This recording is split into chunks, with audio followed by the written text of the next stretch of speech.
Don't get on that plane. Annie's voice sliced through the steady rumble of jet engines and the clipped murmur of suited men discussing departure clearance. Michael Whitmore did not stop. At 40 years old, he had built a reputation on discipline. Time was leverage. Punctuality was power. He walked with the forward-leaning urgency of someone whose minutes were worth more than most people's annual salaries. His phone was pressed to his ear. "Yes," he said calmly, eyes on the aircraft stairs ahead of him. "We'll be airborne shortly." His assistant's voice came through tight and insistent from Washington. "Michael," the secretary moved the meeting up. "If you're not in the air in the next 3 minutes, this becomes a scheduling issue with defense oversight. We cannot afford optics right now." Whitmore checked his watch. 3:58 p.m. "I'm boarding," he replied. Behind him, small footsteps pounded against concrete. "Sir, please." He ended the call and exhaled slowly, irritation flickering across his expression as he turned.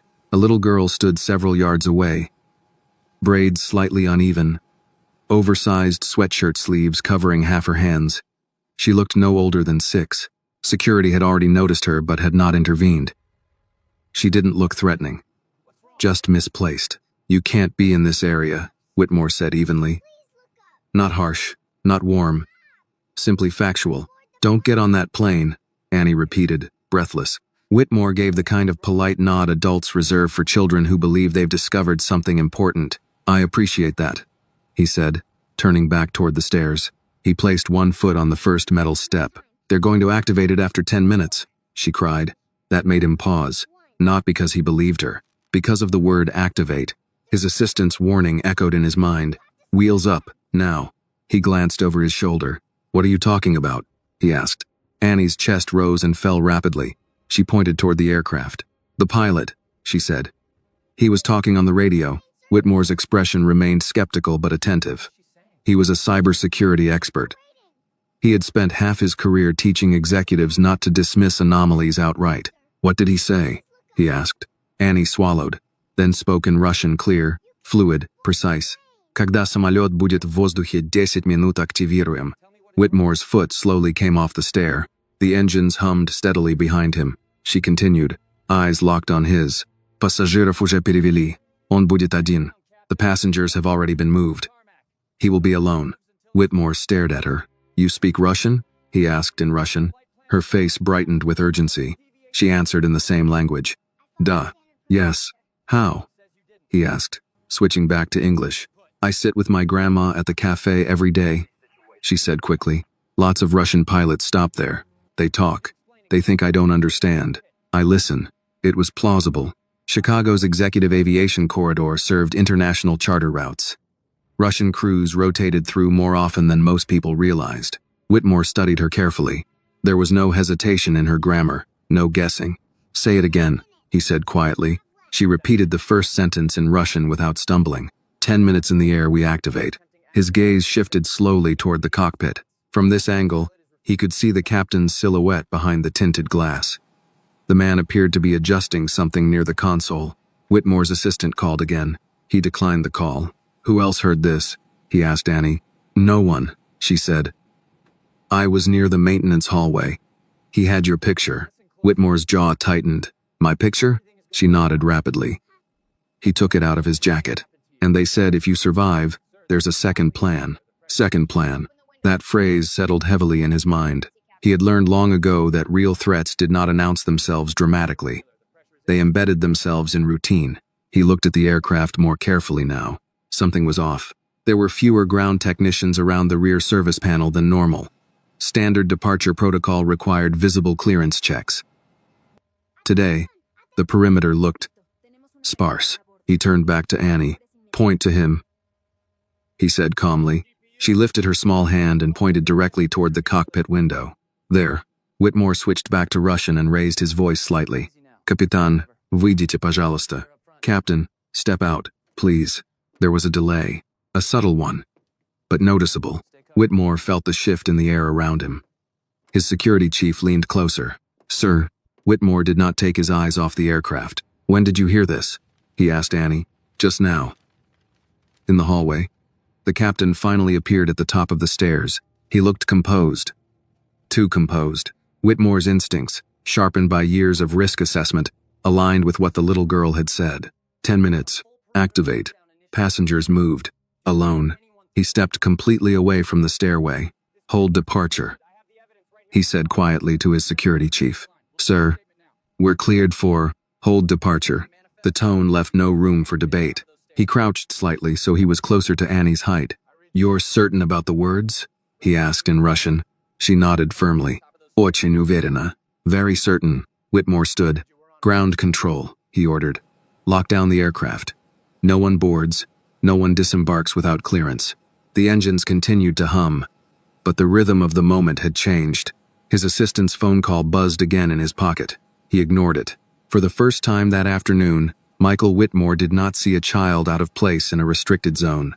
He saw the only person in the terminal who had been paying attention. The engines had not yet powered down completely when Annie saw it. Not the device, she didn't know where that would be. Not yet. She saw the movement. The co-pilot.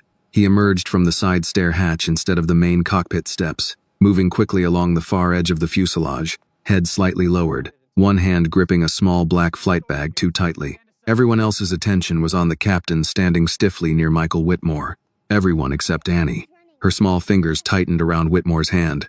He's leaving, she whispered urgently. Whitmore's focus had been locked on the captain's face, measuring tone, posture, breath control.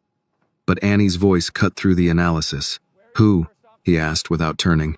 The other one, she said, pointing. The second pilot. He wasn't supposed to go that way. Whitmore's gaze shifted. 30 yards away. The co-pilot was walking fast, too fast for someone whose aircraft was merely undergoing a precautionary review. Ruiz, Whitmore said calmly. His head of security followed the direction of Annie's finger. I see him. The co-pilot broke into a quicker stride when he noticed security eyes on him. That was all Whitmore needed. Stop him, Ruiz ordered into his earpiece. 2 airport officers moved to intercept. The co-pilot hesitated, pivoted slightly as if reconsidering direction, then forced a tight smile as they approached. Gentlemen, he began. Is there a problem? Whitmore did not look away from him. There it is, he thought. The fracture. The captain, still standing near the stairs, shifted his weight. Whitmore turned back to him slowly. They locked eyes, and Whitmore switched languages. Почему ваш второй пилот покидает самолет? He asked evenly. Why is your co-pilot leaving the aircraft? The captain's pupils narrowed just slightly. He's retrieving paperwork, he answered in Russian. Too quick. Whitmore did not blink.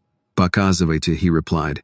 Show me. The captain hesitated. Annie felt the tension, though she did not fully understand the words now being exchanged. The air had changed, grown heavier, like the moments before a thunderstorm. Security escorted the co-pilot back toward the aircraft. He no longer looked relaxed. Whitmore kept his voice measured. Вы говорили по радио в коридоре обслуживания, he said. 10 минут в воздухе. You were speaking on the radio in the maintenance corridor. 10 minutes in the air. The captain's composure cracked for the briefest instant. I don't know what this is about, he replied in Russian, but the cadence had shifted. Defensive, strained. Whitmore stepped closer. She understood you, he said, nodding toward Annie. She heard everything. The captain's gaze flicked downward just once to the child, and that single glance was enough, because it wasn't confusion. It was recognition. Whitmore saw it clearly. He lowered his voice. Кто вам заплатил? Who paid you? Silence. The co-pilot swallowed visibly. Airport police tightened their hold. Whitmore's phone vibrated again in his pocket. He ignored it. Пассажиров перевели. Whitmore continued. Он будет один. Это были ваши слова. Passengers were moved. He will be alone. Those were your words. The captain's jaw tightened. That was out of context, he muttered. Какой контекст оправдывает это? Whitmore asked sharply. What context justifies that? Annie watched Whitmore's face. It was no longer skeptical. It was cold, controlled. The co-pilot suddenly spoke, voice shaking. We were told the route was adjusted for security, he said in English. We followed instructions. Whitmore's eyes snapped to him. Whose instructions? The co-pilot hesitated. The captain shot him a warning look. Too late. The co-pilot's gaze darted toward Whitmore's phone, the one still buzzing intermittently in his pocket. Whitmore felt it before he processed it. His assistant. Another vibration. Another call. Ruiz noticed too. Sir, he murmured. Whitmore slowly removed the phone from his pocket. On the screen, 12 missed calls. All from the same name, Evan Keller, his executive assistant. The man who had just been insisting he board immediately. Whitmore looked up again, this time not at the pilots but at the pattern. Moved passengers, 10-minute activation window, relentless pressure to depart on schedule. He spoke in Russian again, quieter now. Это было организовано через мой офис? Was this arranged through my office? The captain did not answer, but the co-pilot's silence was louder than denial. Whitmore stepped closer until he stood directly in front of the captain. Кто координировал расписание? He asked. Who coordinated the schedule? The captain's lips parted, and then he made the mistake. Мы получили подтверждение от мистера Келлера, he said automatically. We received confirmation from Mr. Keller. The moment the name left his mouth, he froze. So did everyone else. Whitmore did not move, but something inside him shifted. Evan Keller had worked beside him for 8 years. If this moment moved you, if you felt that quiet shift when trust turned into betrayal, take a second, right now. Like this video, tell me in the comments where you're watching from, and share your thoughts on what you would have done in Whitmore's place. And if stories about justice, loyalty, and hidden truth matter to you, make sure you subscribe to the channel so you never miss the next one. Handled schedules, cleared flights, managed secure communications, and today had been urgently pushing for takeoff. Annie watched Whitmore's face carefully. He didn't shout, didn't accuse. He simply absorbed the information like a man recalculating a threat model in real time. You just implicated my assistant, Whitmore said in English, voice flat. The captain shook his head quickly. I only meant we were cleared through your office. Whitmore turned to Ruiz. Detain both of them, he said quietly. Ruiz nodded. The co-pilot began to protest, but it was weak now. Whitmore's phone vibrated again. He answered this time. Keller, he said. Michael. Evan's voice came fast, controlled but strained. What's happening? The FAA is asking questions. You need to get in the air. This delay is creating exposure. Whitmore looked at the grounded aircraft, at the detained pilots, at Annie. Tell me something, Whitmore said calmly. Who authorized the passenger transfer? There was the smallest pause. A routine load adjustment, Keller replied. Whitmore switched to Russian mid-sentence. Вы уверены? Are you sure? Silence. On the other end of the line, Keller did not respond immediately. He did not understand Russian. Whitmore's suspicions solidified. He returned to English. We'll discuss this when I'm back, he said. He ended the call. The sky above the runway remained clear and deceptively calm. Whitmore looked down at Annie. You did more than you know, he said quietly, because this was no longer just about a device. It was about betrayal. From inside his own circle, the kind of betrayal that does not shout. It schedules, it pressures, it insists on punctuality, and it hopes no one is listening. The sirens arrived without drama. No flashing spectacle, no shouting.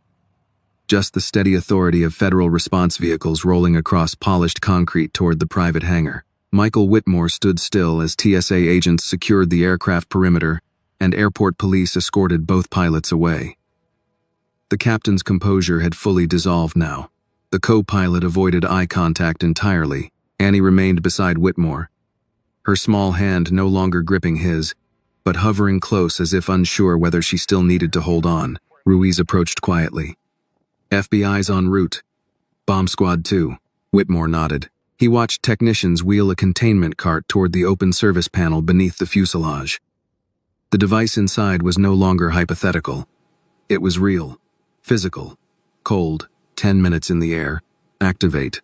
He closed his eyes briefly. If Annie had hesitated, if she had decided she was just a kid, if she had believed the adults who brushed her aside, he exhaled slowly and opened his eyes again.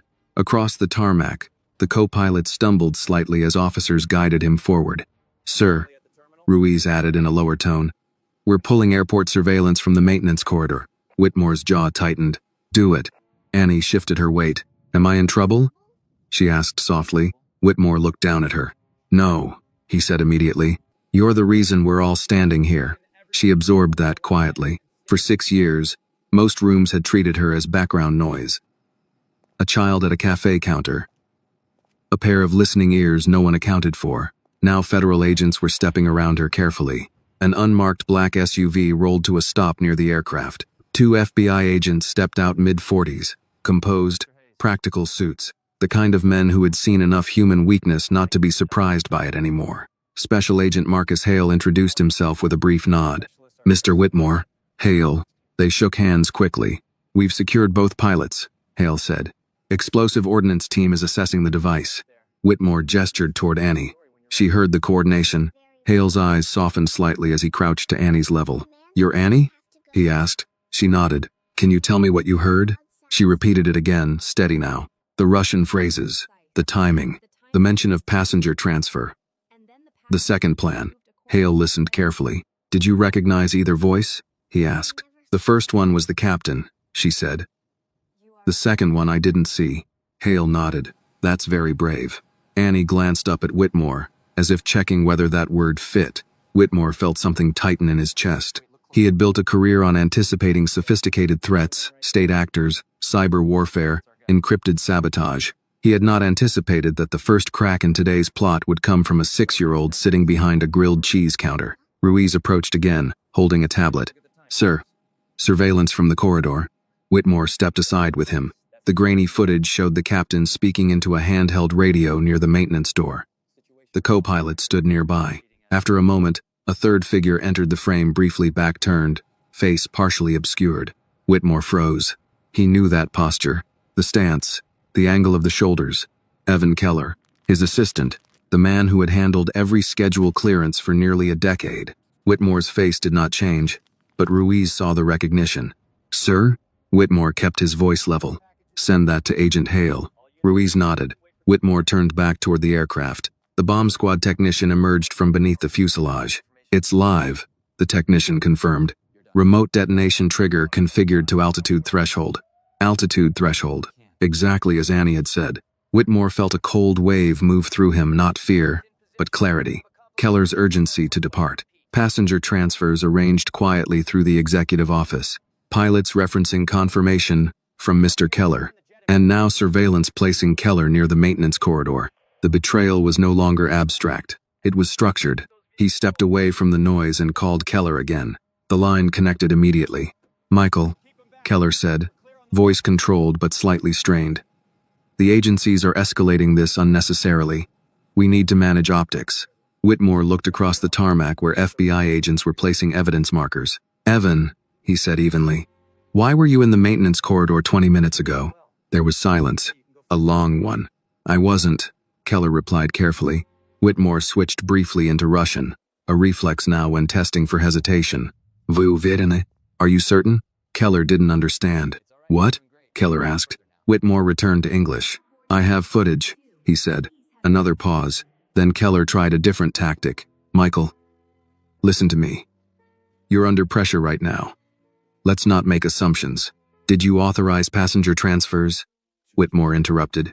Yes, Keller admitted. For safety reasons. It simplified the manifest. For whose safety? Silence again. Whitmore's voice lowered. Who paid you? On the other end. Keller inhaled sharply. That's a dangerous accusation. Whitmore ended the call without another word. He stood very still for several seconds. Around him, agents moved efficiently.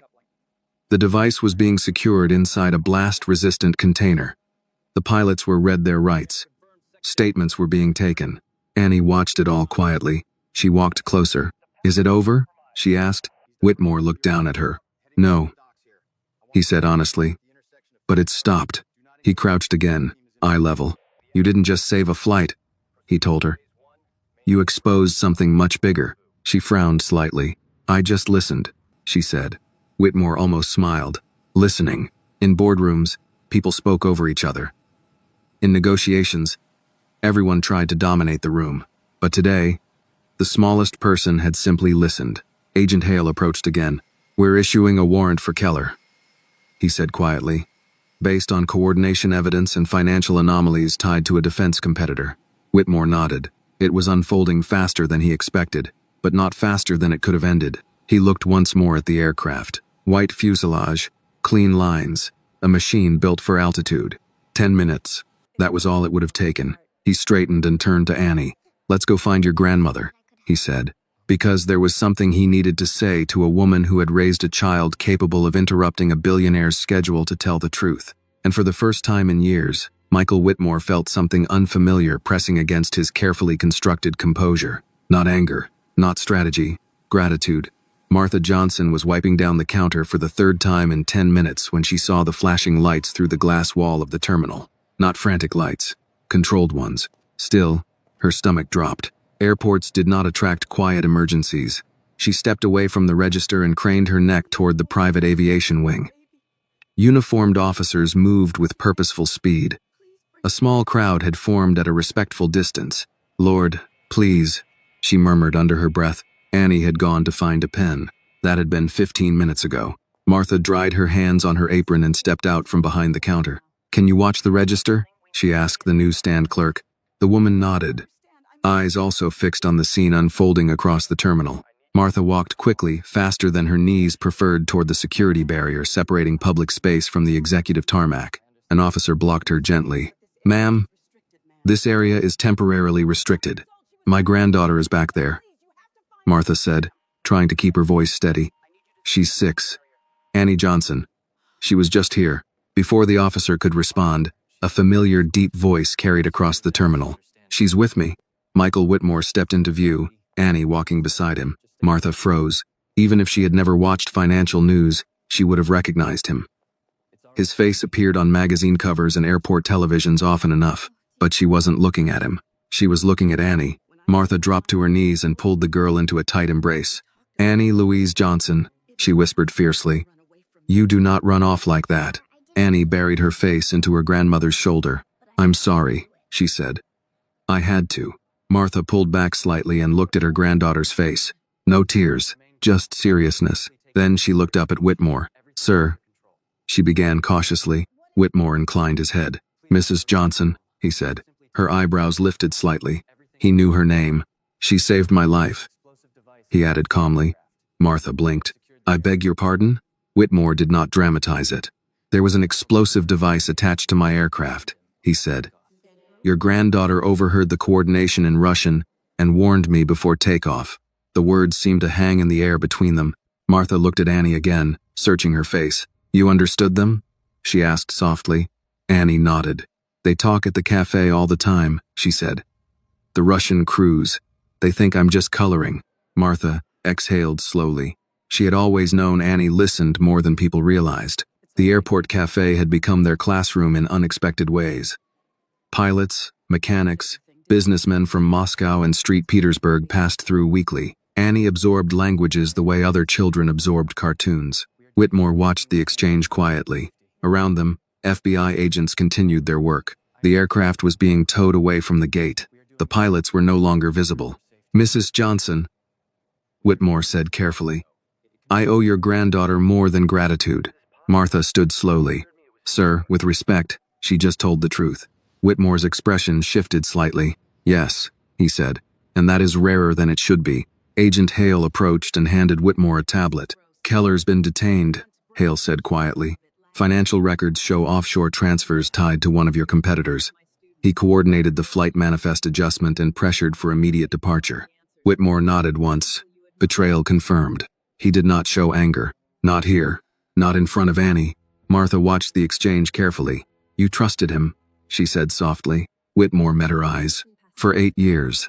She gave a small, knowing nod. "I was a teacher for 35, she said. "The hardest lessons aren't in books." Whitmore considered that. He had built firewalls against hackers, encryption against espionage, contracts against competition. He had not built protection against proximity, against someone sitting 3 feet from him in a glass office every day. Annie tugged gently on Martha's sleeve. "Grandma, am I in trouble?" Martha knelt again. "Baby, you are never in trouble for telling the truth." Whitmore felt those words land heavily. Never in trouble for telling the truth. How many adults believe that? He looked down at Annie. "Can I ask you something?" he said. She nodded. "Were you scared?" She hesitated. "Yes." "Why didn't you walk away?" Annie thought about it seriously. "Because they thought no one understood," she said. "And if I didn't say it, then they'd win." Whitmore inhaled slowly. "If I didn't say it, they'd win." He had spent years telling congressional panels that silence in cybersecurity allowed threats to multiply. And yet, in his own life, he had grown accustomed to efficiency over attention. Martha straightened. "Sir," she said gently. "She's just a child." Whitmore shook his head slightly. "She's more observant than most executives I've met." A faint, reluctant smile touched Martha's lips. An airport announcement crackled overhead, rerouting flights around the temporary security hold. Life was resuming its rhythm. Whitmore looked at the cafe sign behind them. Martha's Kitchen. Simple. Hand-painted. "How long have you had the lease?" he asked. 3 years, Martha replied. "Is it stable?" She gave a short, practical laugh. "It keeps the lights on." Whitmore nodded thoughtfully. Behind him, Ruiz approached. "Sir, press inquiries are escalating." Whitmore glanced toward the windows where reporters were beginning to gather at a distance. He turned back to Martha and Annie. "I won't use her name publicly," he said. "She deserves privacy." Martha's shoulders relaxed slightly. "Thank you." Whitmore extended his hand toward Annie again, not to lead her this time, but to shake it. She placed her small hand in his. "You listened," he said quietly. She shrugged. "You did too." The simplicity of it unsettled him in a way boardroom negotiations never had. He had listened eventually, because she forced him to, because she refused to stay invisible. Agent Hale stepped closer once more. "We'll need formal statements," he said. Martha nodded. "We'll cooperate." Whitmore looked at the runway one last time. The sky remained clear, but something inside him had shifted permanently. Trust, he realized, was not maintained by control. It was protected by attention. And attention sometimes comes from the smallest voice in the room. By the time the formal statements were completed, the airport had settled into an uneasy version of normal. Flights resumed. Announcements continued. Coffee machines hissed. But in a secured conference room overlooking the private runway, the air felt heavier. Michael Whitmore sat at the head of the polished oak table, hands folded, expression controlled. Across from him sat Assistant Director Keller, no longer composed, no longer efficient. 2 federal agents stood behind him. Annie and Martha were seated near the far end of the room, a quiet presence. Agent Hale had insisted they remain while the timeline was clarified. Keller's tie was loosened now. Sweat had gathered along his collar despite the cool air. "You're making a catastrophic mistake," Keller said, his voice tight. "This is circumstantial." Whitmore did not raise his voice. "The explosives were real." Keller swallowed. "That doesn't prove I ordered anything." Whitmore switched to Russian without warning. "Ty zabil одну вещь." "You forgot one thing." Keller flinched. Whitmore continued smoothly. "Я понимаю всё. I understand everything." Annie looked up sharply. Martha felt her granddaughter's hand tighten around hers. Whitmore leaned forward slightly. "You coordinated the crew reassignment," he said in Russian. "You insisted on my presence on that specific aircraft. You delayed departure twice this week, waiting for optimal conditions." Keller's jaw clenched. "You've been under pressure," Keller replied, also in Russian now, trying to regain footing. "Competitors circle. Weakness invites collapse." Whitmore's gaze hardened. "Loyalty is not weakness." Silence filled the room. Agent Hale placed a printed document in front of Whitmore. "Wire transfers confirmed," Hale said. "Offshore accounts tied to Keller's brother-in-law. Payments originating from Halvorsen Aerospace." Whitmore did not react outwardly. Halvorsen. The name had hovered at the edges of corporate rivalry for years. "You sold access," Whitmore said quietly, returning to English. "Not to destroy my company. To remove me." Keller exhaled sharply. It wasn't personal. Whitmore almost smiled at that. It always is. Across the table, Annie studied Keller's face, not with fear, with curiosity. She leaned toward her grandmother and whispered, "He thought nobody would notice." Martha nodded gently. "That's how pride works," she murmured. Whitmore heard that. He turned his gaze toward Annie. "Do you know something?" he asked softly. She shook her head. "I just saw how he looked at the plane," she said. Like it already belonged to someone else. The room went still. Agent Hale exchanged a glance with Ruiz. Children did not often articulate betrayal so cleanly. Whitmore stood slowly. "For 8 years," he said, his voice measured. "I trusted you with my calendar, my security briefings, my private meetings. You attended family funerals with me." Keller's composure cracked. "You built walls," Keller snapped. "You treated everyone like a potential liability." "I adapted." Whitmore's eyes did not leave him. "No," he said quietly. "You exploited." 2 agents stepped forward. Keller was escorted from the room without further protest. The door closed with a soft click.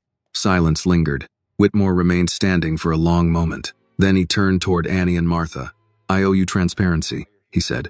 Martha raised a hand gently. You owe us nothing beyond honesty. Whitmore nodded. Then honesty it is. Keller believed removing me would trigger a hostile takeover. He miscalculated two things. Which? Annie asked. Whitmore looked at her. That I speak Russian, he said. And that a 6-year-old would be braver than a room full of executives. Annie blinked. I was just loud. Whitmore's expression softened slightly. Sometimes loud is necessary. He walked toward the window overlooking the runway. Aircraft moved in precise choreography against the fading afternoon light. I built my company on anticipation, he continued. Threat detection, pattern recognition, risk modeling. He turned back toward them, and I missed the simplest pattern. Resentment sitting across from me every morning. Martha stood slowly. Resentment grows in silence, she said. And silence grows when people feel unseen. Whitmore absorbed that. Unseen. The word lingered. He looked at Annie again. How many times have you sat in that cafe while grown men spoke over you? He asked. She shrugged. All the time. And you listened. She nodded. I like listening. Whitmore let out a slow breath. I used to, he said quietly. Agent Hale approached. Sir, media is requesting a statement. Whitmore considered. No details, he said. Internal security matter. Emphasize safety protocols worked.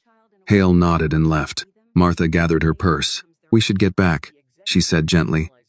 Dinner doesn't cook itself. Whitmore hesitated. Mrs. Johnson, he said. May I ask something personal? She paused. You may. Why did you teach her to listen so closely? Martha smiled faintly. I didn't, she said. Life did. When you raise a child in a world that doesn't always see her, you teach her to observe. Observation becomes armor. Whitmore felt that settled deeply. Armor. He had built his from power. Annie's was built from attention. He walked with them toward the corridor leading back to the public terminal. The tension of crisis had faded, replaced by something steadier, reflection. As they reached the cafe entrance, Annie turned. Mr. Dunn. Whitmore? Yes? Are you going to fly tomorrow? He considered the question seriously. Yes, he said. But with different people. She nodded approvingly. Good. Martha squeezed Annie's shoulder. Whitmore watched them step back into their ordinary world, the smell of coffee, the hum of travelers, the simple dignity of routine. For the first time in years, he did not feel above it. He felt connected to it. As he turned to leave, his phone buzzed with a message from the board. Emergency session scheduled. Leadership continuity plan activated. Whitmore typed a brief reply. No change in leadership. Rebuilding trust begins now. He slipped the phone back into his pocket. Trust was not a memo. It was a practice, and it had begun with a child who refused to stay quiet. The story broke at 6:12 p.m., not with Annie's name, not with details about Russian transmissions or altitude-triggered detonators, just a controlled headline scrolling across cable news banners in airport lounges and suburban living rooms. Whitmore jet incident thwarted internal security breach under investigation. Michael Whitmore stood alone in his office overlooking the city skyline as the muted television replayed footage of federal vehicles at the private hangar. He watched himself from a distance, calm, controlled, walking beside agents. No one on television could see the 6-year-old who had forced that calm into existence. He preferred it that way. His phone buzzed again. Board members, investors, defense contacts, questions layered inside questions.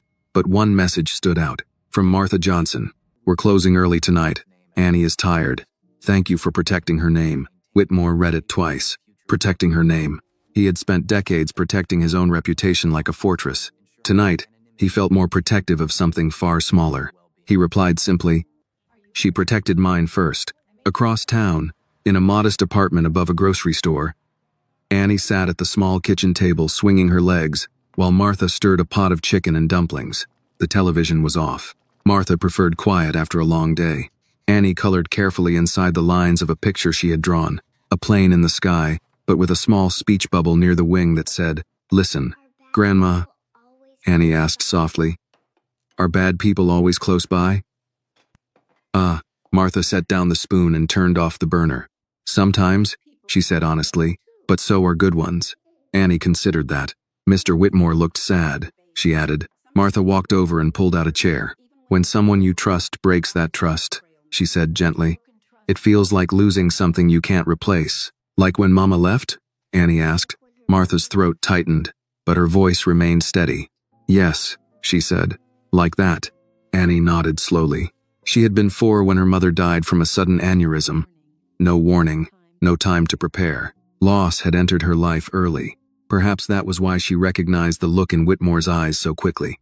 Back in his high-rise office, Whitmore poured himself a glass of water and stared at the framed photographs on his desk. There were few. A graduation photo from Annapolis, a handshake with a former president, a ribbon-cutting ceremony for a cybersecurity research facility. All achievements. All formal. None personal. He opened a secure message from Agent Hale. Keller is cooperating. Claims financial coercion. Halverson Aerospace denies involvement. Investigation expanding. Whitmore exhaled. Coercion. It was always easier to claim pressure than to admit ambition. He sat down slowly. For years, he had told young executives that leadership required emotional distance. Distance protected judgment. Distance prevented manipulation. Tonight, he saw the flaw. Distance also prevented connection. And connection was what Annie had relied on when she chose to shout instead of shrink. His office door opened quietly. Ruiz stepped inside. Sir, the board wants reassurance before markets open tomorrow. Whitmore nodded. They'll have it.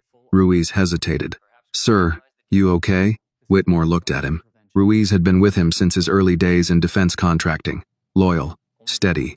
Yes. Whitmore said after a moment. But, recalibrating. Ruiz gave a faint smile. That's a polite way to put it. Whitmore stood and walked to the window. The city lights flickered below like a living constellation. I built detect invisible threats, he said quietly. But I ignored the visible ones. Problem. Ruiz didn't interrupt. Whitmore continued. A 6-year-old saw what seasoned professionals dismissed. Ruiz nodded thoughtfully. Kids notice what adults filter out. Whitmore folded his arms. I don't want this company run on fear anymore, he said. Ruiz blinked. Sir. Whitmore turned toward him.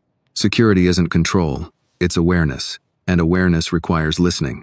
Ruiz studied him carefully. This about more than today? Yes. A pause. You thinking structural changes? Whitmore nodded slowly. Background checks are procedures. Culture is prevention. Ruiz absorbed that. People won't like change. Whitmore's expression remained calm. People rarely do. Later that evening, Whitmore found himself scrolling through an old internal employee survey he had ignored months ago. Concerns about communication barriers, comments about executive inaccessibility, subtle warnings. He had skimmed them. Keller had summarized them and dismissed them. Whitmore closed the file. Justice, he realized, was not always loud. Sometimes it was simply the act of paying attention before harm required heroics. Across the city, Annie finished dinner and climbed into bed. Martha sat beside her and brushed her hair gently. You were very brave, Martha said softly. Annie stared at the ceiling. I didn't want him to die. Martha nodded. That's called compassion. Annie turned her head. Is that important? Martha smiled. It's everything. Annie closed her eyes. In her mind, she replayed the moment on the runway. The urgency, the doubt in Whitmore's face, the way he stopped when she switched to Russian. Words mattered. Being heard mattered. Before sleep claimed her, she whispered something barely audible. I'm glad he listened. Back in his office, Whitmore finally turned off the television. He picked up his phone and drafted a brief internal message to senior leadership. Tomorrow we begin a full audit not only of security protocols, but of communication culture. No voice is too small to register concern. If we want loyalty, we must practice integrity. He hesitated only a second before pressing send. Then he did something unexpected. He opened his calendar, cleared 2 hours for the following afternoon, and typed a new entry. Visit Martha's kitchen. He stared at the words for a long moment. For years, his calendar had been a battlefield of negotiations, acquisitions, and classified briefings. Now it held something different. Intention. He turned off the lights and left the office. The city continued moving. Markets would open in the morning. Investigations would unfold. Competitors would posture.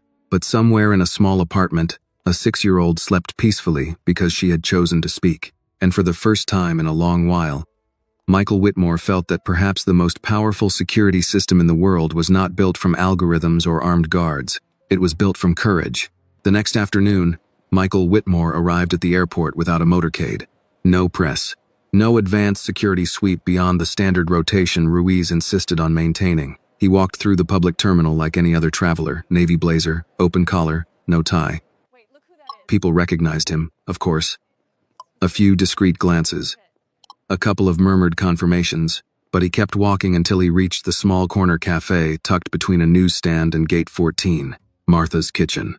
The hand-painted sign looked even more modest in daylight. Inside, the scent of fresh cornbread and brewed coffee wrapped around him like something older than corporate ambition. Martha stood behind the counter, tying off a plastic bag for a customer. She looked up. There was no surprise in her eyes. Just assessment. "Mr. Whitmore," she said calmly. "Mrs. Johnson." He stepped aside to let a pair of travelers pass before approaching the counter. "Grilled cheese today?" she asked. He almost smiled. "That's what Annie recommended." Martha nodded toward a corner booth. "She's finishing homework." Whitmore turned. Annie sat with a workbook open in front of her, pencil tucked behind her ear, brow furrowed in concentration. Her tongue peeked out slightly as she worked through a math problem. For a moment, he simply watched. No urgency, no alarms, just a child being 6. He approached quietly. "What are we solving today?" he asked. Annie looked up, startled only for a split second before recognition dawned. "Word problems," she said seriously. "They're tricky because they hide the numbers inside sentences." Whitmore considered that. "Yes," he said softly. "They do." He slid into the booth across from her. Martha placed a plate and a mug of coffee in front of him. "No charge," she said firmly before he could protest. "You saved my granddaughter's life too." Whitmore met her eyes. "We saved each other," he replied. Martha gave a small nod and returned to the counter. Annie studied him for a moment. "Did they catch the man who helped the pilots?" she asked. Whitmore chose his words carefully. "Yes." "Was he your friend?" The question landed harder than any boardroom challenge. "He worked with me for a long time," Whitmore said. "I trusted him." Annie looked down at her workbook. "That hurts," she said simply. He took a slow breath. "Yes," he admitted. "It does." She tapped her pencil against the page. "Grandma says when someone shows you who they are, you should believe them the first time." Whitmore almost laughed softly. "Your grandmother is a wise woman." Annie glanced up. "Are you mad?" He thought about it. "I was," he said honestly. "Now I'm paying attention." She seemed satisfied with that. Across the cafe, 2 older men in travel jackets discussed baseball scores over coffee. A flight attendant ordered soup to go. Ordinary life layered over extraordinary events. Whitmore took a bite of the grilled cheese. Simple, warm, uncomplicated. He realized how long it had been since he'd eaten without multitasking. Annie leaned forward slightly. "Are you still going to fly?" she asked. "Yes." "Are you scared?" Whitmore considered the question with the seriousness it deserved. "Not of flying," he said. "But I'm more aware now." She nodded. "That's good." He studied her for a moment. "Annie," he said gently, "why do you think the pilots didn't think anyone would understand them?" She shrugged. "Because grown-ups don't think kids are listening." He let that settle. "How many things do adults miss because they assume they're the only ones in the room?" he murmured, almost to himself. Annie tilted her head. "Lots." Whitmore smiled faintly. At the counter, Martha watched them without interrupting. There was something almost surreal about seeing a man whose company protected national infrastructure sitting in a vinyl booth discussing arithmetic with her granddaughter. But what struck her most was not his status. It was his posture, leaning in, listening. After a few minutes, Whitmore reached into his jacket pocket and placed a small envelope on the table. Annie's eyes widened slightly. "What's that?" "Something for you and your grandmother," he said. Martha approached immediately. "Mr. Whitmore, it's not charity," he said gently. "It's investment." Martha folded her arms. "In what?" "In potential." He slid the envelope toward her instead. Inside was documentation establishing an educational trust in Annie's name. Full scholarship coverage through university. Language immersion programs. Mentorship access. Martha's hands trembled slightly as she read. "Sir, this is too much." Whitmore shook his head. "No," he said quietly. "What's too much is a child having to shout to be heard." Silence filled the small booth. Annie looked between them. "Does this mean more books?" she asked. Whitmore smiled. "As many as you want." She beamed. Martha blinked back unexpected tears. "You don't owe us this," she whispered. Whitmore's voice lowered. "I owe her more than I can repay. But this is a start." He hesitated, then added, "And I would like to fund improvements here. The cafe, equipment upgrades, lease security." Martha straightened slightly. "We built this ourselves, and you'll keep running it," he said quickly. "This isn't takeover. It's reinforcement." She studied him carefully. You're changing, she observed. Whitmore didn't deny it. Yes. Annie looked proud, as if she had personally overseen the transformation.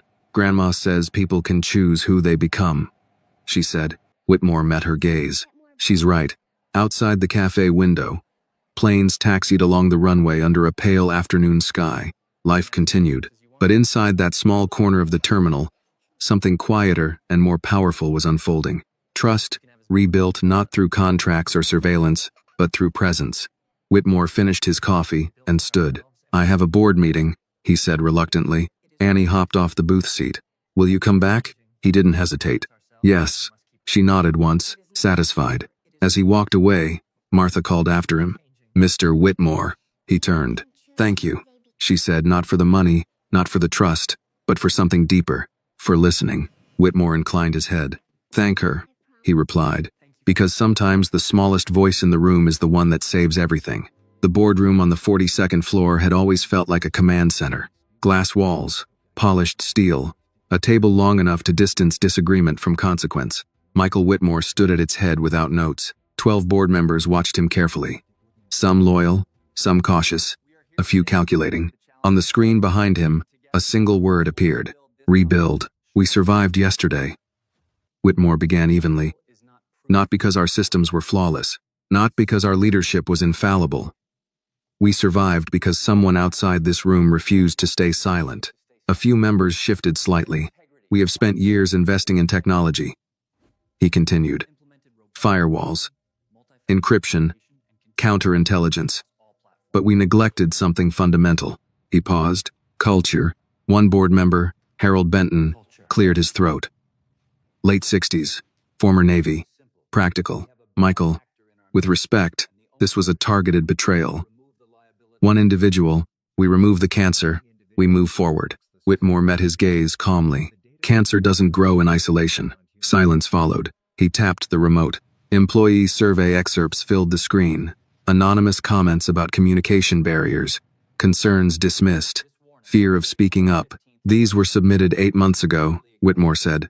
Summarized, filed, ignored. Several eyes drifted toward the empty chair Keller once occupied during executive briefings. We built a fortress, Whitmore continued. But fortresses create blind spots. Benton folded his hands. What are you proposing? Whitmore didn't hesitate. Structural transparency audits. Direct reporting channels bypassing executive filters. Leadership accessibility rotations. A younger board member frowned slightly. That introduces vulnerability. Whitmore nodded. Yes, it does. He stepped away from the podium. Justice isn't convenient, he said quietly.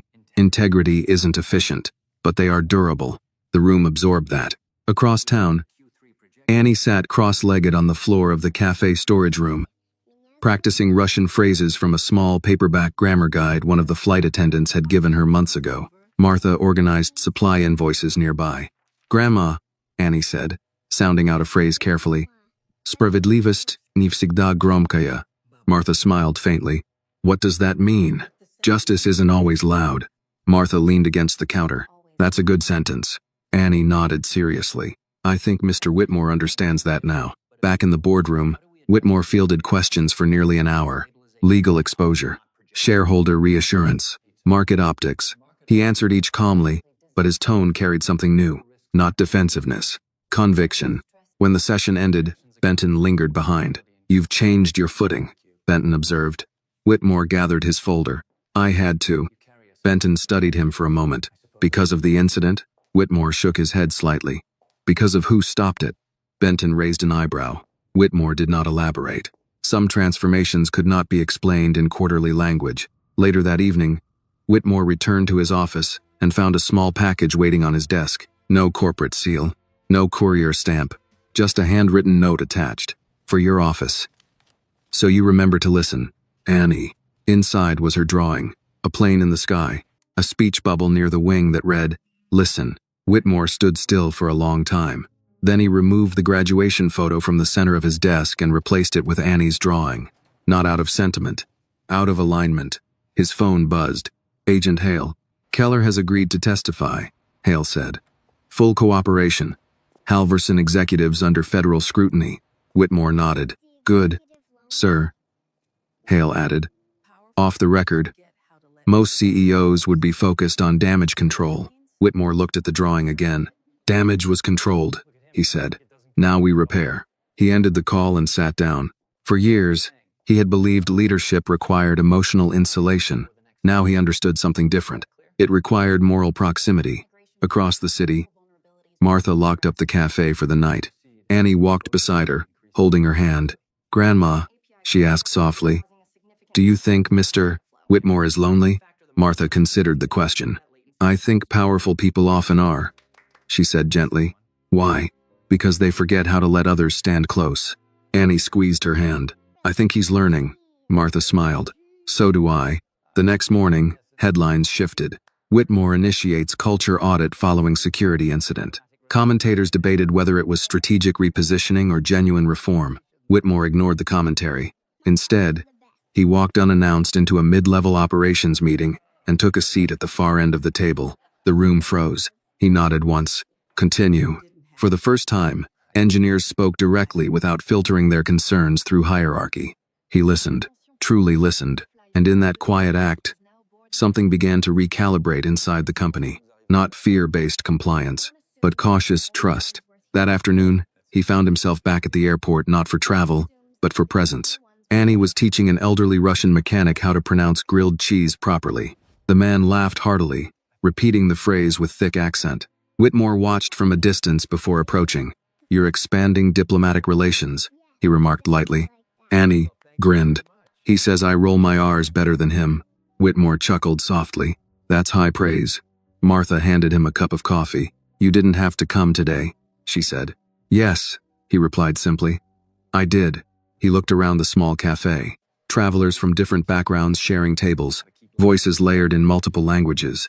No one here assumed they were the only ones worth hearing. Whitmore took a slow sip of coffee.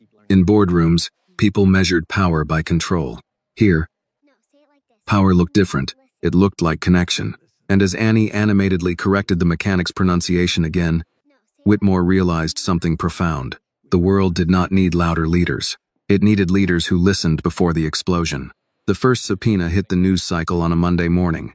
Halverson Aerospace executives questioned in Whitmore plot. The markets reacted predictably, sharp dips, speculative commentary, televised panels dissecting corporate warfare as if it were a sport. Michael Whitmore did not turn on the television. Instead, he stood in the cafeteria of his own headquarters, holding a tray like any other employee.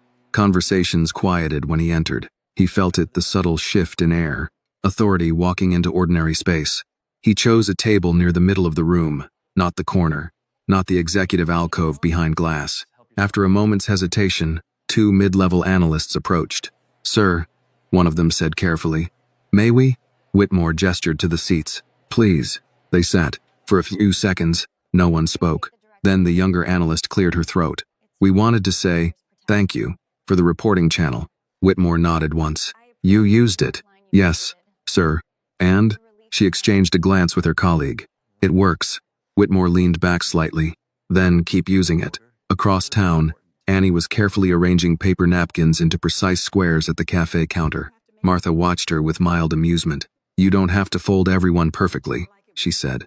"I like it when things line up," Annie replied. Martha nodded. "Order makes you feel safe?"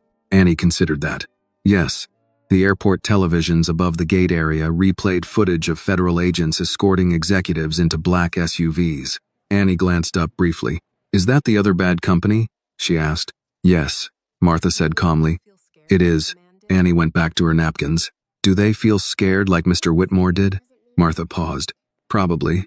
Annie's voice was thoughtful. "Being scared doesn't mean you're bad." "No," Martha agreed. "But what you do with fear matters."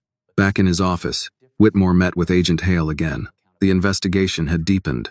Financial trails, encrypted communications, evidence of coordinated market manipulation. "Keller's testimony is holding," Hale said. "He claims Halvorsen leadership promised him a C-suite position after your removal." Whitmore absorbed that without visible reaction. "Ambition," he said quietly, "combined with resentment," Hale added. Whitmore nodded. "I gave him proximity to power," he said, "not purpose." Hale studied him. "That's an unusual distinction." "It shouldn't be." There was a knock at the door. Ruiz entered with a folder. "Sir, internal audit reports." Early findings show communication suppression patterns under Keller's management. Whitmore opened the folder. Anonymous complaints redirected. Meeting requests filtered out. Risk reports minimized. He closed it slowly. The betrayal was no longer emotional. It was architectural.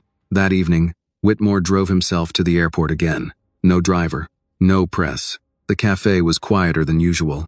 Rain streaked the large terminal windows, muting the runway lights into blurred halos. Annie sat at the booth with a small stack of library books. Whitmore slid into the seat across from her. "What are we studying tonight?" he asked. "Courage," she replied, holding up a children's biography of Harriet Tubman. Whitmore raised an eyebrow. "Big subject." "She was small too," Annie said matter-of-factly. "Martha brought over tea." "You're becoming a regular," she observed. Whitmore gave a faint smile. "I suppose I am." Annie leaned forward. "Did you fire more people today?" Whitmore chose honesty again. "Yes." "Does that make you feel powerful?" The question caught him slightly off guard. "No," he said after a moment. "It makes me feel responsible." She seemed to weigh that carefully. "That's better," she concluded. Whitmore looked at the rain-streaked glass. "I used to think leadership meant staying ahead," he said quietly. "Now I think it means staying accountable." Annie flipped a page in her book. Harriet said, "If you hear the dogs, keep going." Whitmore smiled faintly. "Wise advice." She looked up at him. "You heard the dogs," she said. "You just needed someone to point." The simplicity of her logic disarmed him again. Across the cafe, an older couple watched them quietly. The man leaned toward his wife. "That him?" he whispered. She nodded. "Looks different in person." "How?" She studied Whitmore's posture. Less distant. Whitmore did not notice them. He was focused on Annie. "Why do you think people betray?" he asked her gently. She thought about it seriously. "Because they want something faster than they're willing to wait for." He absorbed that. "Yes," he said softly. "That sounds right." Outside, thunder rolled faintly in the distance. Inside, the cafe lights hummed steadily. Safe, predictable, grounded. Whitmore glanced at Annie's drawing, now framed in a simple black frame on his phone screen. He had taken a photo of it earlier that day. "Listen." He realized something. Justice had begun the moment he paused on the runway. But restoration began here. At a small table, with grilled cheese and rain against glass, Agent Hale texted him a final update that evening. Federal indictments forthcoming. Halverson stock suspended pending investigation. Whitmore locked his phone and slipped it away. For once, market movement did not occupy his thoughts. Annie closed her book. "Grandma says storms clear the air," she said. Whitmore looked toward the runway, lights cutting through rain. She's right, and as thunder softened into steady rainfall, he understood something that no corporate seminar had ever taught him. Power protects assets, but character protects people, and sometimes, the clearest voice guiding both belongs to a 6-year-old who refused to let silence win. The federal indictments came down on a Thursday, not with spectacle, but with precision. 3 Halverson Aerospace executives, 2 intermediaries, 1 disgraced assistant named Evan Keller, now formally charged with conspiracy, attempted murder, and corporate espionage. Michael Whitmore read the summary alone in his office. He did not feel triumph. He felt gravity. Justice had weight. It pressed on everyone involved, even the innocent. His phone vibrated with incoming calls, media, shareholders, defense partners, but he silenced it and stared instead at Annie's framed drawing on his desk. Listen. He had listened. And because of that, dozens of families were not planning funerals. Across the city, Annie sat in her first-grade classroom during reading circle. Her teacher, Mrs. Donnelly, held up a newspaper folded carefully to avoid the darker headlines. "Class," she said gently. "Sometimes grown-ups make big mistakes, but sometimes other grown-ups fix them." Annie tilted her head. She recognized the photo, just a corner of the airport runway, and a blurred image of Mr. Whitmore stepping away from a plane. Her name was not mentioned. That made her happy. After school, Martha was waiting near the gate entrance as usual. "You were on the news again," she said softly when Annie approached. "I know," Annie replied. "But not really," Martha smiled. "That's the best kind." Back at headquarters, Whitmore stood before a smaller executive group. No presentation slides. No rehearsed statements. "Keller has entered a plea negotiation," he said calmly. "He will testify fully against Halvorsen leadership." A murmur moved through the room. Whitmore continued, "This is not a victory. It's a warning." He let that settle. We were vulnerable because we confused hierarchy with loyalty. That ends now. One executive shifted uncomfortably. Sir, some will see this as weakness. Whitmore's eyes sharpened. Integrity is not weakness. Silence followed. He dismissed the group shortly after, but asked Ruiz to stay. When the room cleared, Whitmore leaned against the table. Ruiz, he said quietly, have I been difficult to work for? Ruiz didn't answer immediately. You've been demanding, he said finally. Exacting. Distant. Whitmore nodded slowly. And now? Ruiz allowed himself a faint smile. Now you're listening. That evening, Whitmore visited the cafe again, but this time, he arrived during the busiest hour. Travelers lined up. Coffee orders overlapped. Suitcases rolled past in steady rhythm. Annie stood on a small step stool behind the counter, carefully placing lids on soup containers. Whitmore waited his turn in line. When he reached the register, Martha raised an eyebrow. Long day? Productive, he said. Annie peeked around her grandmother. Did the bad company get in trouble? Yes. Will they go to jail? Some of them. She nodded thoughtfully. Is that justice? Whitmore paused. It's part of it. She considered that carefully. What's the other part? He looked around the cafe, the travelers, the workers, the quiet community, stitched together by shared space. Learning, he said. And changing. Annie seemed satisfied with that answer. A middle-aged man in a worn army jacket turned from the counter. You're Whitmore, aren't you? He asked. Whitmore nodded. The man studied him for a long moment. My son flies commercial routes, he said quietly. If that plane had gone up, he didn't finish. Whitmore met his gaze steadily. It didn't, he said. The man extended his hand. Thank you. Whitmore shook it firmly. No, he replied. Thank her. He gestured toward Annie. The man looked down at the small girl balancing soup containers. You? He asked gently. Annie shrugged. I just yelled. The man's expression softened. Sometimes that's enough. After the rush slowed, Whitmore sat in his usual booth. Rain had returned, tapping softly against the windows. Martha joined him with 2 cups of coffee. You're carrying something heavy, she observed. Whitmore didn't deny it. Accountability, he said. She nodded. That's a good weight to carry. He studied her for a moment. You raised her to be fearless. Martha shook her head. No, she said quietly. I raised her to know her voice matters. Whitmore looked at Annie, now reading at the counter between customers. For years, he said softly. I believed strength meant not needing anyone. Martha smiled faintly. And now? Now I think strength means recognizing when you do. A comfortable silence settled between them. In the distance, a plane lifted off into the gray sky. Whitmore watched it climb steadily through the clouds. He felt no fear watching it, only awareness. Later that night, he returned home and opened a blank document on his laptop. Not a corporate memo, not a press statement, a personal journal entry. He began typing. Today I learned that justice begins in attention, that loyalty must be earned daily, that the smallest voice can redirect the largest machine. He paused, then added, and that listening may be the most powerful act of leadership. He closed the laptop and leaned back in his chair. Somewhere across the city, Annie was asleep, unaware that her insistence had altered more than a flight path. It had altered a man. It had altered a corporation. And perhaps, in quiet ways no headline would capture, it had altered the culture of listening inside rooms that once ignored anything smaller than power. Whitmore turned off the lights. The investigation would continue. Trials would follow. Markets would stabilize. But the real work, the quieter work, had already begun. Because justice is not only about punishing betrayal, it is about preventing the next one. The courtroom was quieter than the airport had been. No engines, no rolling suitcases, no overlapping announcements. Just the measured shuffle of paperwork and the low hum of anticipation. Michael Whitmore sat in the second row, not at the prosecution table, not surrounded by counsel. He had declined the front position offered to him. This was not about optics. It was about witnessing. Evan Keller sat at the defense table, thinner now, shoulders slightly curved inward. The confidence that once filled boardrooms had drained into something smaller, something almost fragile. Annie was not there. Whitmore had made certain of that. Justice, he believed, did not require a 6-year-old to relive what she had already endured. Agent Hale took the stand first, outlining the chain of evidence. Encrypted messages, offshore transfers, coordination logs between Keller and Halvorsen executives. Clinical, precise. Then Keller himself stood.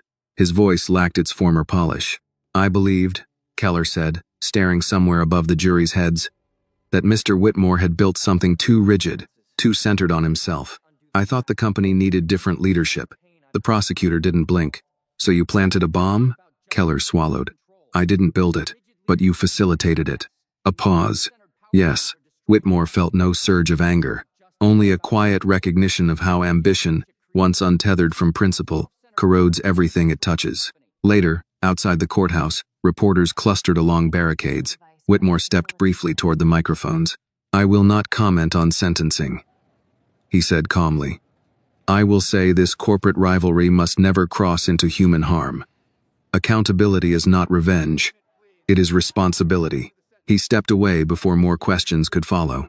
Across town, Annie was at the cafe helping Martha label fresh pies for the display case. Why are there so many cameras downtown? Annie asked. Because grown-ups are finishing a hard conversation, Martha replied gently. Annie nodded. Did Mr. Whitmore have to talk? Yes. Was he scared? Martha smiled faintly. Probably. Annie thought about that. Grandma, she said quietly. Is justice when someone says sorry? Martha set down the pie server. Justice is when truth is told, she answered. Sorry is just the beginning. That afternoon, Whitmore returned to the airport, not out of routine, but necessity. He needed something steady. Martha handed him coffee without asking. It's done? She asked. Almost, he said. Annie looked up from her spelling worksheet. Did the bad man say sorry? Whitmore paused before answering. Yes. Did he mean it?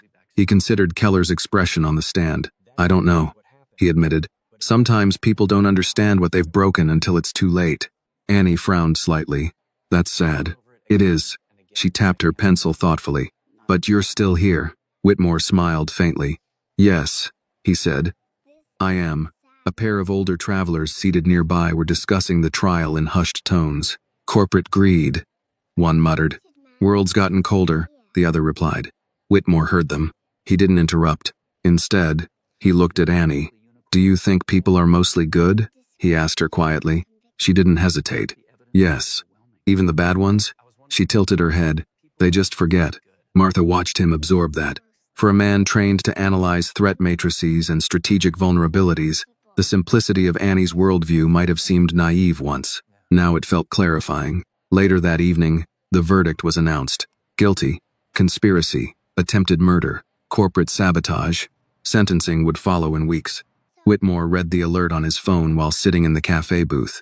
He locked the screen and slipped it away. Annie noticed. Is it finished? She asked. For now.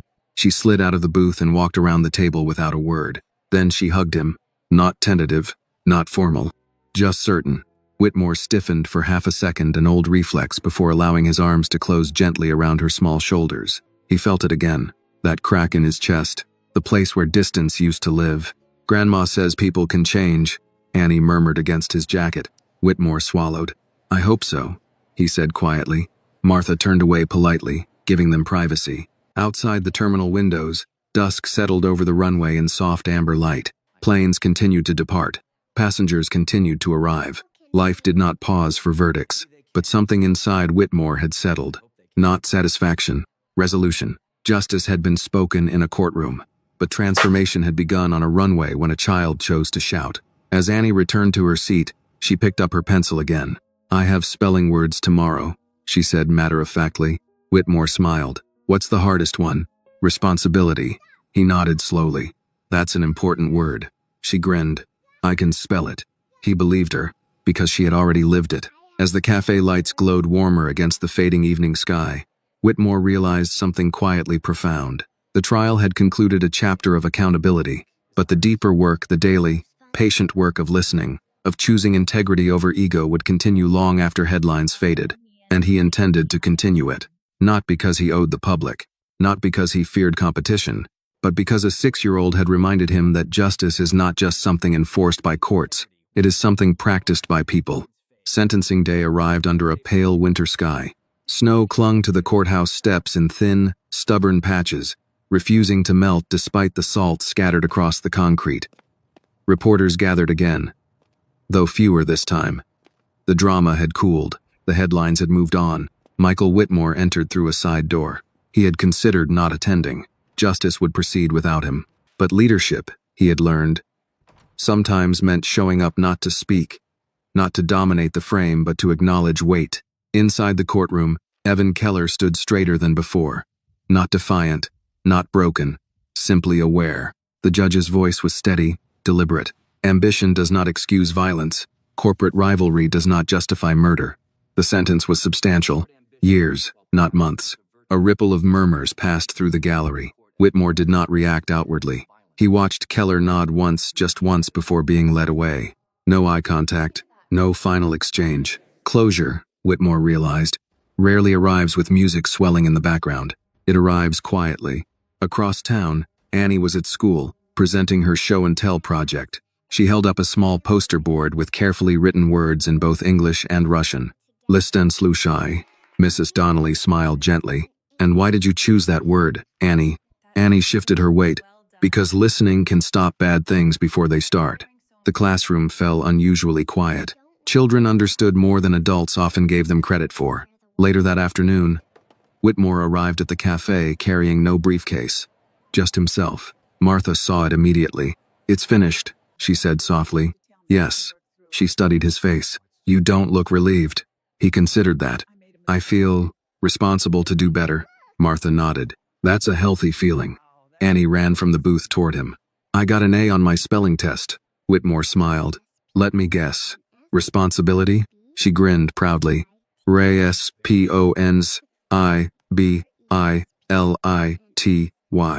Perfect, he said. She beamed. The airport buzzed around them with pre-holiday travel energy. Families reunited. Soldiers embraced. Business travelers rushed past with tired determination. Whitmore sat down at the booth. For a long time, he said quietly to Martha, I measured success by expansion, contracts, acquisitions, market dominance. And now? She asked. Now I'm measuring by impact. Annie tilted her head. What's impact? Whitmore thought carefully. It's what changes because you were there. She seemed satisfied with that. Martha poured him coffee. You've been different since that day, she observed. Whitmore nodded. I built systems to detect external threats, he said. But I ignored internal erosion. Martha leaned against the counter.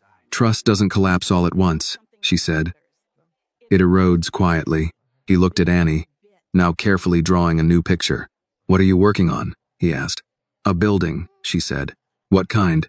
A place where kids can come after school and learn stuff. Whitmore felt something stir. What kind of stuff? Languages? Math? Maybe flying? He smiled faintly. Flying? So they're not scared of planes, she replied simply. The idea lingered in the air longer than either of them expected. That evening, Whitmore returned to headquarters and called a special session with his philanthropic foundation board. I want to establish a community aviation and technology center, he said plainly. One board member blinked. In the city? No, Whitmore replied. At the airport. Silence. Why there? Another asked. Because that's where listening changed everything. He outlined the concept.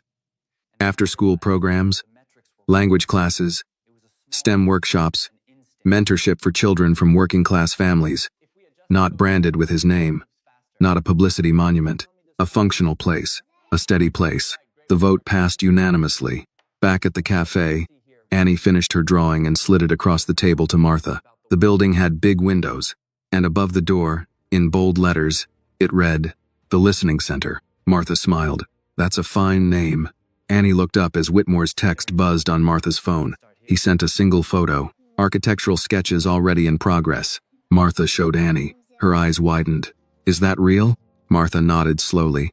I believe it will be. Annie's voice softened. Because we listened? Yes, Martha said gently. Because you did. Later that night, Whitmore stood alone on the observation deck overlooking the dark runway. Snowflakes drifted lightly through the floodlights. Planes moved in careful rhythm, guided by control towers, radar systems, and coordinated voices. He thought about systems again, about safeguards, about all the technology designed to prevent catastrophe. And yet, the most decisive safeguard that day had not been digital. It had been human, a child who understood a language others dismissed, a voice that refused to shrink. Whitmore slipped his hands into his coat pockets. He did not feel heroic. He felt accountable. He whispered something quietly into the cold air. Justice isn't loud. The wind carried the words away, but he knew they were true. Justice was not the verdict, not the sentence, not even the indictment.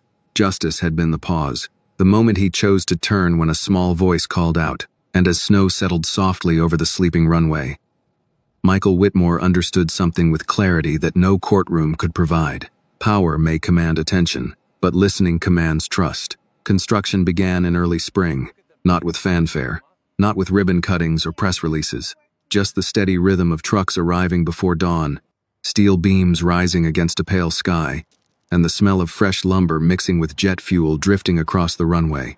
The space sat just beyond the main terminal, close enough for children to watch planes take off, far enough to feel separate from the rush of travelers. Annie stood beside Martha at the temporary chain-link fence one Saturday morning, both bundled in light jackets against the lingering chill. "Is that where the windows go?" Annie asked, pointing to a wide rectangular frame outlined in steel. "Yes," Martha replied. "Big ones, just like you drew." Annie smiled quietly. Across the gravel lot, Michael Whitmore stood with the lead architect and a small group of project managers. He wasn't in a suit today, just jeans, boots, and a navy windbreaker with no company logo. He noticed Annie immediately, excused himself mid-conversation, walked over. "You approve?" he asked her. Annie tilted her head thoughtfully, studying the half-built structure. "It needs more light," she said. Whitmore glanced at the architect. "Can we extend the eastern windows another 2 feet?" The architect blinked, then nodded slowly. "It's possible. Do it." Annie's eyes widened. "You can just change it like that?" Whitmore gave a small smile. Sometimes, she seemed impressed, but not by the authority. By the responsiveness. Martha watched the exchange quietly. "Most men with that kind of power," she said gently, "wouldn't ask a child." Whitmore looked at the rising beams. Most men with that kind of power didn't almost miss what she heard. They stood in silence for a moment as a crane swung another steel support into place. Annie tugged lightly at Whitmore's sleeve. "Will kids who don't have money be able to come?" "Yes." "All of them?" "Yes." She nodded, satisfied. "Then it's good." Whitmore exhaled slowly. Simple metrics, clear standards. Later that afternoon, inside headquarters, a different kind of construction was underway. Whitmore chaired the first meeting of the newly formed Internal Ethics Council, a rotating body of employees across departments, from junior analysts to senior engineers. No executives filtering input, no assistant screening comments. One by one, employees spoke. Concerns about communication gaps, suggestions for mentorship programs, questions about long-term accountability. Whitmore took notes himself, not because he had to, because he chose to. At one point, a young cybersecurity engineer cleared her throat nervously. "Sir," she said, "before the incident, some of us felt reporting issues might cost us promotions." Whitmore didn't look defensive. "That will not happen again," he said evenly. "Respectfully," she added, "how do we know?" The room grew very still. Whitmore considered the question carefully. "You don't," he said honestly. "Trust isn't rebuilt by policy. It's rebuilt by consistency. Hold me accountable." A murmur moved through the table. He meant it. That evening, Annie sat at the kitchen table in their apartment, practicing reading aloud. Martha folded laundry nearby. "Grandma," Annie asked suddenly, "why did Mr. Whitmore almost not listen?" Martha paused. "Because sometimes when people get very powerful," she said, "they start believing they already know everything important." Annie frowned. "That's not true." "No," Martha agreed softly.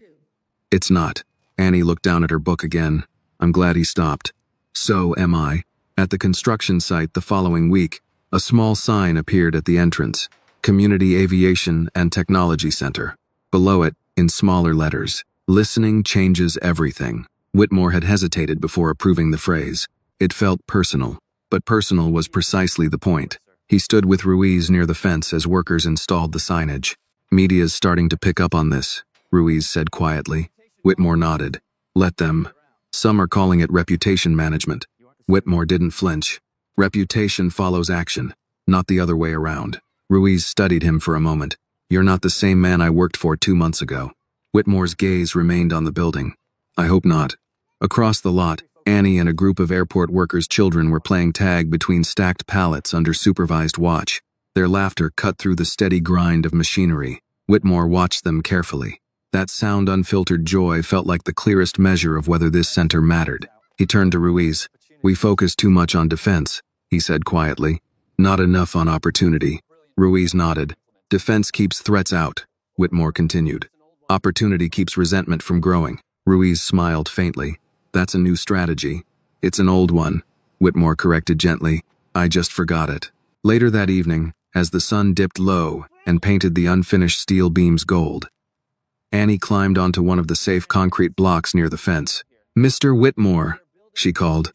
He walked over. She spread her arms wide toward the structure. "It looks brave," she said. He looked at the building again. Steel framework against open sky. Strong, but transparent.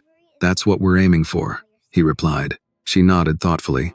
"Grandma says bravery isn't about not being scared." He crouched to her level. "What is it about?" "Doing the right thing while you're scared." Whitmore held her gaze. "I'll remember that." As evening settled over the airport, planes continued their steady departures. Engines roared. Lights blinked. Systems operated. But just beyond the main terminal, something quieter was rising. Not a monument to power. Not a branding exercise. A place where children would learn languages others underestimated. Where questions would not be dismissed because of age. Where listening would not be optional. Whitmore slipped his hands into his jacket pockets and stood there a long moment, watching the frame of the building take shape against the darkening sky. He had spent years building defenses. Now he was building something different. A space where no voice would need to shout to be heard. By late summer, the building no longer looked like a construction site. It looked like intention made visible. Glass walls reflected the wide American sky. The steel framework had been softened by warm brick along the lower exterior. Inside, polished concrete floors carried the echo of possibility.